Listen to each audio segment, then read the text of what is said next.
Best nature मौरी उद्योग बाणगङ्गा एक कपिलवस्तु अर्जुन बेस्ट अनि बी.com मौरीको विशेषज्ञ धेरै पढ्नु भएको जान्नु भएको मान्छे।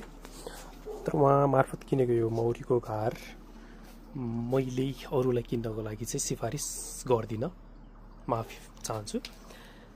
किन भन्दाखेरि हामीले बेसिकली सुने अनुसार चाहिँ मौरीको घर आसन बोर्ड चाहिँ फरक हुनुपर्छ, अर्थात् हामीले यो आसन बोर्डलाई कहिलेकाहीँ हटाएर सफा गर्नुपर्ने पनि हुनसक्छ।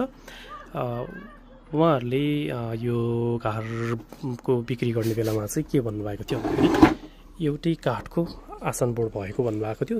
त्यो चाहिँ सत्य हो। फेरि अब ताजा पर्नु चिरिनु आफ्नो समस्या हो, तर आसन बोर्ड चाहिँ एउटै छ, तर त्यसलाई हटाउन मिल्ने चाहिँ छैन। यो एकदमै फिक्स छ होइन।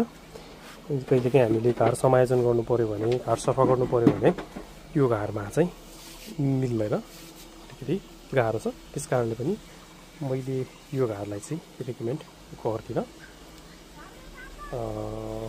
काठ पनि के को थाहा भएन। अनि यसमा तपाईँको चाहिँ पार्टिसन बोर्ड पनि हुनुपर्ने, त्यो पनि छैन, डमी बोर्ड। मेरो मन नलागेको कुरा है।